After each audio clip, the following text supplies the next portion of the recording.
भाइयों और बहनों, आज हम उस सच्चाई के द्वार पर खड़े हैं जहां एक महान प्रभु सेवक का अंतिम समय हमें दिखाई देता है।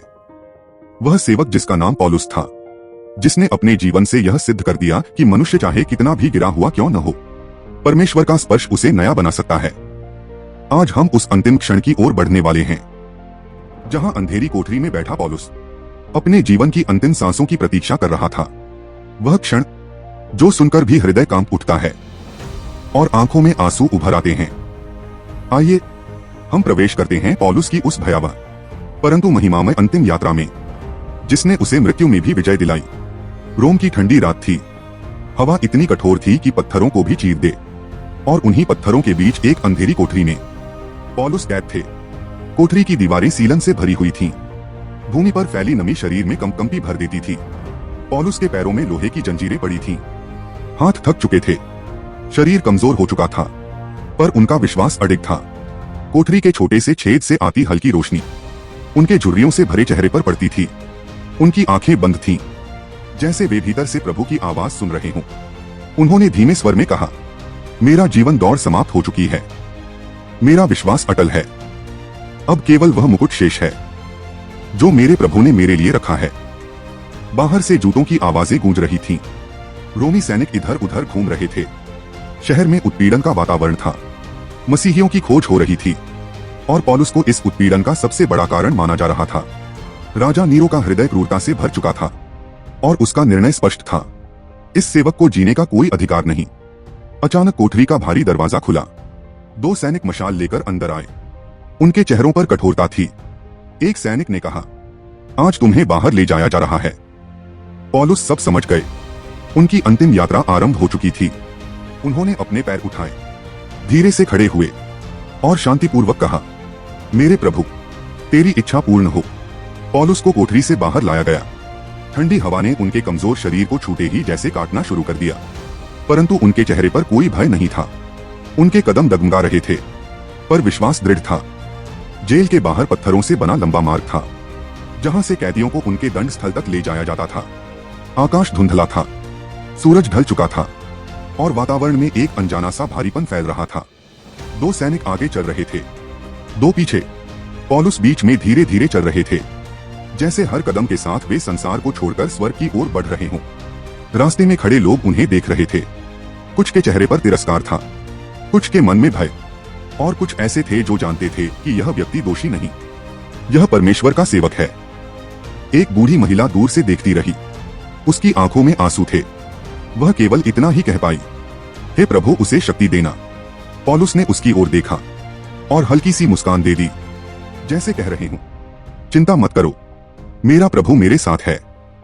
जैसे जैसे वे आगे बढ़ रहे थे, रोम का वातावरण और अधिक गहरा होता जा रहा था। आकाश काला हो चुका था। ठंडी हवा तेज चल रही थी, मानो प्रकृति भी जानती हो कि एक महान सेवक अपनी अंतिम सांसों के निकट है। एक सैनिक ने धीरे से कहा, इस व्यक्ति में कुछ अजीब सी शांति है। दूसरे ने उत्तर दिया, यह वही शांति है जो केवल आध्यात्मिक मन वाले लोगों में होती है। पौलुस यह सब सुनते हुए भी मौन थे। उनकी आंखें आकाश की ओर लगी थीं, जैसे वे किसी अनदेखे स्थान को देख रहे हों, एक ऐसा स्थान जो मृत्यु से परे है। अंततः वे उस मार्ग पर पहुंच गए जहां से दंड स्थल सिर्फ कुछ ही दूर था। अब उनके कदम और अधिक धीमे हो रहे थे, पर मन और अधिक स्थिर। उनके होंठ बिना आवाज के बोल रहे थे, जैसे वे कह रहे हों, हे प्रभु, मुझे अंतिम क्षण तक विश्वास में बनाए रखना। उनकी आत्मा उस क्षण के लिए तैयार हो चुकी थी, जब देह पृथ्वी पर रह जाएगी, पर आत्मा स्वर्ग की ओर उड़ जाएगी। पौलुस अब उस स्थान के निकट पहुंच रहे थे जहां कई निर्दोष आत्माओं ने अपने प्राण न्योछावर किए थे। वह स्थान शहर से दूर ऊंचाई पर था, जहां मृत्युदंड पाए लोगों को तलवार से मारा जाता था। जैसे ही वे उस मार्ग पर मुड़े, हवा और अधिक तेज हो गई। रात का अंधेरा और गहरा हो उठा, जैसे संपूर्ण प्रकृति इस घटना का साक्षी बनने के लिए ठहर गई हो। दूर से ही वह स्थान दिखाई दे रहा था। सूखी धूल, टूटी हुई लकड़ियां और कुछ पुराने रक्त के निशान, जो यह बता रहे थे कि यहाँ कितने लोगों ने अंतिम सांस ली थी। पौलुस ने उस दृश्य को शांत मन से देखा। उनकी आंखों में न कोई भय था, न कोई घबराहट, बस एक गहरी शांति, मानो उनके भीतर स्वर्ग की रोशनी चमक रही हो। सैनिकों में से एक ने धीमी आवाज में कहा, मैंने आज तक किसी दोषी को इस तरह शांत नहीं देखा। दूसरा बोला, क्योंकि यह दोषी नहीं, यह तो किसी और ही संसार का व्यक्ति लगता है। पौलुस ने उनके शब्द सुनकर हल्की सी सांस ली और बोले, प्रभु तुम्हें भी अपना प्रकाश दिखाए। सैनिक पल भर के लिए ठिठक गए। उनकी आंखों में आश्चर्य था, क्योंकि जिस व्यक्ति को वे मरने ले जा रहे थे वह उन पर भी दया कर रहा था। जैसे जैसे पौलुस दंड स्थल के निकट आए, मौन और गहरा होता गया। आकाश के बादल स्थिर हो गए, हवा की सरसराहट धीमी पड़ गई, जैसे संपूर्ण ब्रह्मांड उस क्षण को देख रहा हो जब एक महान सेवक अपनी अंतिम शहादत देगा। उन्होंने एक छोटी सी पहाड़ी पर कदम रखा। उनके पैरों के नीचे की धूल उड़कर उनके पैरों से चिपक गई, पर पौलुस के चेहरे पर अभी भी वही शांति थी जो संसार के तूफानों को भी शांत कर सकती है। उन्होंने आसमान की ओर देखा, आंखें धीरे से बंद की और कहा, हे प्रभु, मुझे मेरे अंतिम क्षण तक अपने वचन पर दृढ़ बनाए रखना। अब दंड स्थल केवल कुछ ही कदम दूर था, जहां तलवार उन्हें प्रतीक्षा कर रही थी और स्वर्ग अपना द्वार खोलने को तैयार। पौलुस अब उस स्थान पर पहुंच चुके थे जहां उनकी देह को संसार से अलग किया जाने वाला था। एक सूनी पहाड़ी, सन्नाटा और बीच में खड़ी एक विशाल तलवार जो उस रात किसी और का नहीं, सिर्फ पौलुस का इंतजार कर रही थी। सैनिकों ने उन्हें बीच में ले जाकर रोका। चारों ओर गहरा मौन फैल गया। किसी पक्षी की आवाज नहीं, कोई हवा नहीं, मानो प्रकृति भी उस क्षण को थामे हुए हो। पौलुस ने अपनी आंखें धीरे से ऊपर उठाईं। आकाश काला था, पर उन्हें लग रहा था जैसे कहीं दूर एक हल्की सी दिव्य रोशनी फैली हो, एक ऐसी रोशनी जो मृत्यु को भी अर्थ दे देती है। उन्होंने अपने घुटने मोड़े और शांति से भूमि पर बैठ गए। उनका सिर झुका हुआ था, हाथ आपस में जुड़े थे और वह प्रभु से बात कर रहे थे। हे मेरे प्रभु, मैंने अपने जीवन का प्रत्येक दिन तेरे लिए जिया। अब मेरा अंतिम क्षण भी तेरे हाथों में है। मेरी आत्मा को स्वीकार करना और मुझे अपने चरणों में स्थान देना। उनके शब्द धीमे थे, पर उनमें एक ऐसी शक्ति थी जो सैनिकों के हृदयों को भी छू रही थी। एक सैनिक की आंखें नम हो गईं। उसने अपने साथी से कहा, यह मनुष्य सचमुच प्रभु का आदमी है। दूसरे सैनिक ने तलवार उठाई, लेकिन उसका हाथ कांप गया, क्योंकि जिस व्यक्ति के सामने वह खड़ा था वह मृत्यु से नहीं डर रहा था, वह तो मृत्यु को भी एक वरदान मान रहा था। पौलुस ने आंखें खोलकर उस सैनिक की ओर देखा। उनकी आंखों में गहरी दया थी। उन्होंने कहा, भाई, भय मत कर, मैं अपने प्रभु के पास जा रहा हूं, तुम अपना कार्य पूर्ण करो। इन शब्दों को सुनकर सैनिक हिल गया। उसने पहले कभी ऐसा कैदी नहीं देखा था जो अपने जल्लाद को भी भाई कहे। पौलुस ने अपने सिर को आगे झुका दिया। उन्होंने अंतिम बार गहरी सांस ली और कहा, हे प्रभु, मैं तेरे हाथों में अपना जीवन सौंपता हूं। अब वह क्षण आ चुका था जिसे सुनकर आत्माएं भी कांप उठती हैं और स्वर्ग के द्वार प्रतीक्षा में खड़े होते हैं। सैनिक ने तलवार को दोनों हाथों से थाम लिया।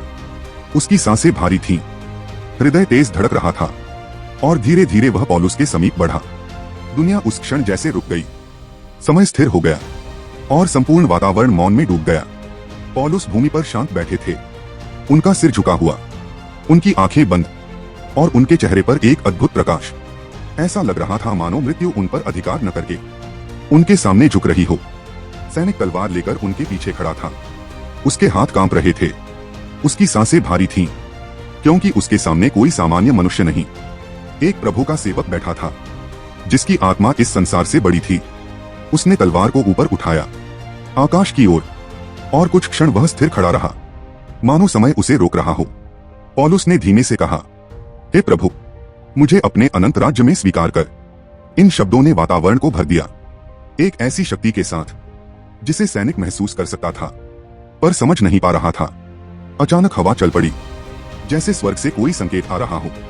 पेड़ों की शाखाएं हिलने लगी और उस ऊंची पहाड़ी पर एक दिव्य सन्नाटा उतर आया। सैनिक ने गहरी सांस ली और तलवार को नीचे लाने के लिए तैयार हुआ। उसके हृदय में भय था, लेकिन आदेश उसका कर्तव्य था। उसके तलवार नीचे आने से ठीक पहले पौलुस के होंठ फिर हिले। एक अंतिम वचन, एक अंतिम प्रार्थना, मेरा जीवन, मेरा बलिदान, सब तेरे लिए। और फिर क्षण भर में तलवार हवा को चीरती हुई नीचे आई। एक तेज आघात और कुछ ही पल में पौलुस का सिर भूमि पर लुढ़क कर ठहर गया।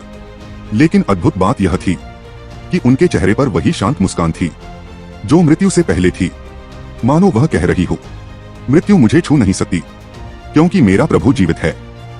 सैनिकों ने सिर झुका लिया, उनमें से कोई बोल नहीं पा रहा था। कुछ के दिलों में गहरा प्रश्न उठ रहा था, क्या यह वास्तव में किसी पापी की मृत्यु थी या किसी महिमामयी योद्धा की विजय? आकाश अचानक उजाला सा हो उठा। फिर एक तेज हवा चली, जैसे स्वर्गदूत आत्मा को लेकर ऊपर जा रहे हों। पौलुस की देह मिट्टी में रह गई, पर उनकी आत्मा स्वर्ग की ओर उड़ गई, जहां उनका पुरस्कार उनकी प्रतीक्षा कर रहा था। इस प्रकार प्रभु के इस महान सेवक ने दुनिया को छोड़ दिया, लेकिन दुनिया आज भी उनके वचनों में, उनके साहस में, उनकी चिट्ठियों में उन्हें जीवित देखती है। भाइयों और बहनों, यह थी प्रेरित पौलुस की अंतिम यात्रा। एक ऐसी कहानी जो हमें यह सिखाती है कि मनुष्य का शरीर मिट्टी का है, पर उसके विश्वास की गूंज कभी नहीं मिटती। पौलुस तो संसार से चले गए, लेकिन उनका जीवन, उनकी सेवकाई और मसीह के लिए उनका अटूट समर्पण आज भी हर उस हृदय में जीवित है जो सत्य को खोज रहा है। यदि इस वीडियो ने आपके मन को छू लिया, यदि इसने आपको प्रेरित किया, तो इस चैनल को प्रेम के साथ आगे बढ़ाने में अपना सहयोग दें।